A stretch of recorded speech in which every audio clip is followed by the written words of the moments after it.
শুরুতে জানিয়ে দেব ইসরায়েলকে টার্গেট করে ১৭০টি রকেট ক্ষেপণাস্ত্র নিক্ষেপ।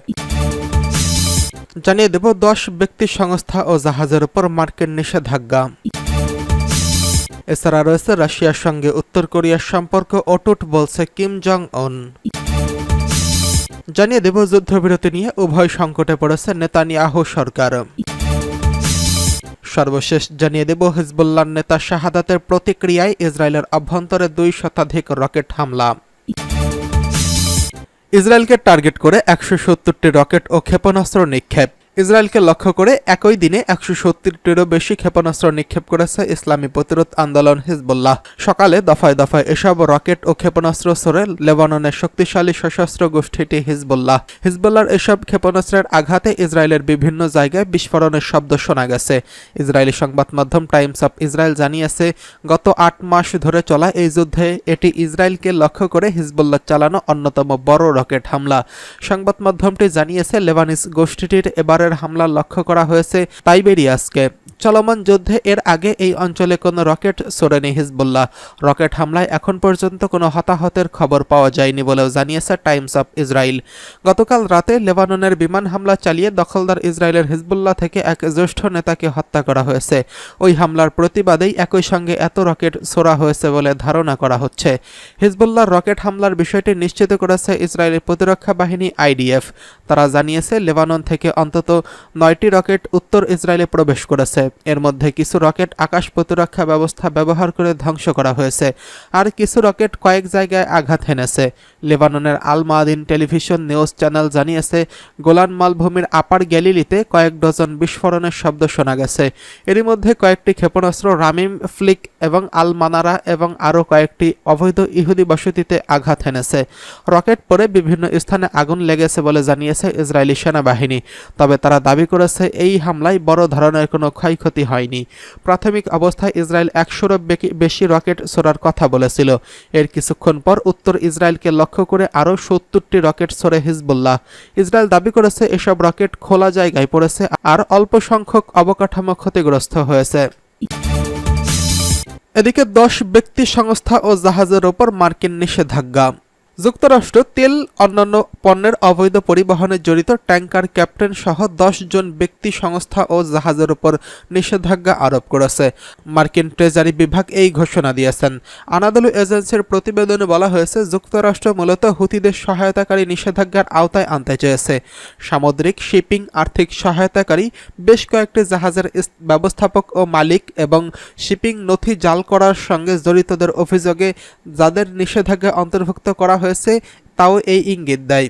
এই বিষয়ে টেরোরিজম অ্যান্ড ফিনান্সিয়াল ইন্টেলিজেন্সের কর্মকর্তা ব্রায়ান নেলসন বলেন, হুতিরা তাদের অবৈধ কার্যকলাপ চালাতে একটি বিস্তৃত নেটওয়ার্কের হয়ে কাজ করছে। এর মধ্যে রয়েছে পণ্য সম্ভারের উৎস লুকানো, শিপিং নথি জাল করা এবং অনুমোদিত জাহাজগুলোতে পরিষেবা প্রদান করা। তিনি আরও বলেন, বাণিজ্যিক জাহাজ ও নৌযানে হুতিদের আক্রমণ নিয়ে যুক্তরাষ্ট্র উদ্বিগ্ন। তাই আমরা চাই এসব অস্ত্রধারীদের ক্ষমতা খর্ব করতে। এই নিষেধাজ্ঞাই তাতে সহায়তা করবে।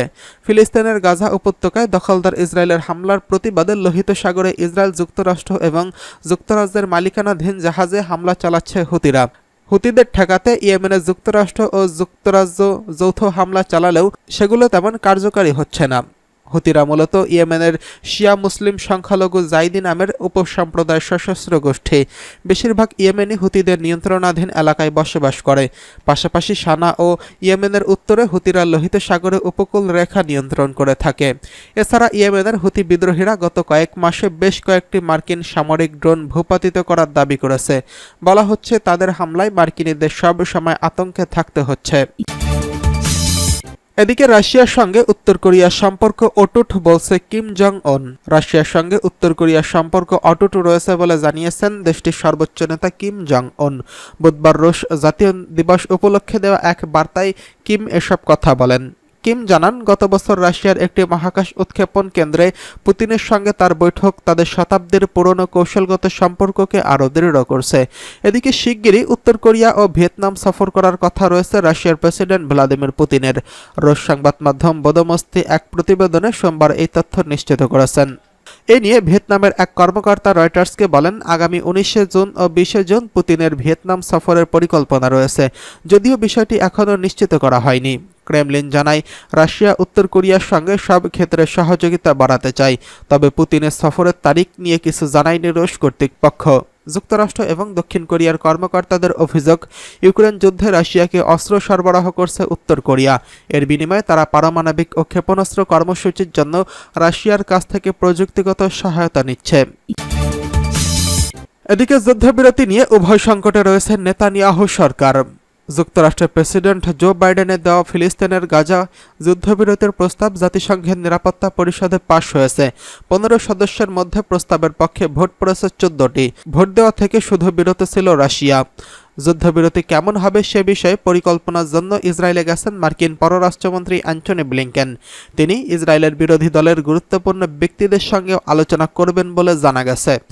ইসরায়েল ও ফিলিস্তিনিদের স্বাধীনতাকামী সংগঠন হামাসের মধ্যে 8 মাস ধরে চলা যুদ্ধবিরতি নিশ্চিত করতেই তার এই সফর করা হয়েছে।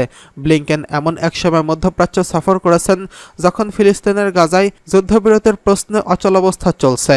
গাজা যুদ্ধের অবসান ও ইসরায়েলিদের জিম্মির বিনিময়ে ফিলিস্তিনের বন্দীদের মুক্তির আলোচনা ইতিমধ্যে জটিল অবস্থায় রয়েছে। যুদ্ধবিরতিতে কোনো প্রস্তাব গ্রহণ করা নিয়ে ইসরায়েলি প্রধানমন্ত্রী বেনিয়ামিন নেতানিয়াহুকে হুঁশিয়ারি দিয়ে রেখেছেন তার দুই মন্ত্রী। এমন পরিস্থিতিতে চাপে রয়েছে নেতানিয়াহু সরকার। নেতানিয়াহু যুদ্ধ বিষয়ক মন্ত্রী থেকে বেনি গান্তজের পদত্যাগের পর পরিস্থিতি আরও জটিল হয়ে পড়ে। গত রোববার তিনি রাজনৈতিক মিত্র গাদি আইজনকটের সঙ্গে পদত্যাগ করেন। তারা দুইজনই অবসরপ্রাপ্ত সেনা জেনারেল ছিলেন। তারা চিফস অব স্টাফ হিসেবে ইসরায়েলি প্রতিরক্ষা বাহিনী আইডিএফের নেতৃত্ব দিচ্ছেন। বেনি গান্তজের মাধ্যমে নেতানিয়াহুর মন্ত্রিসভার সঙ্গে যোগাযোগ স্বাচ্ছন্দ্য বোধ করত যুক্তরাষ্ট্র। এখন গান্তজের বিরোধী দলে ফিরে আগাম নির্বাচনের দাবি জানাচ্ছে। জনমত জরিপের পরিচালনাকারী সংস্থাগুলো ইসরায়েলের পরবর্তী মন্ত্রী হিসেবে তাকে এগিয়ে নিয়ে রাখছে।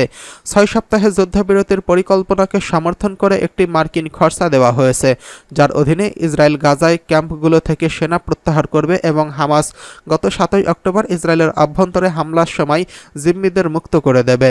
ব্লিংকেন মঙ্গলবার তেল আবিবের প্রধানমন্ত্রী বেনিয়ামিন নেতানিয়াহু সরকার থেকে পদত্যাগ করায় সাবেক সেনাপ্রধান বেনি গান্তজ ও বিরোধী নেতা ইয়ার ল্যাপিদের সঙ্গে দেখাও করেছেন। এদিকে হিজবুল্লাহ নেতা শাহাদাতের প্রতিক্রিয়া, ইসরায়েলের অভ্যন্তরে 2 শতাধিক রকেট হামলা। লেবাননের দক্ষিণাঞ্চলে ইহুদিবাদী ইসরায়েলি বাহিনীর বিমান হামলায় হিজবুল্লাহর একজন সিনিয়র কমান্ডার নিহত হয়েছেন।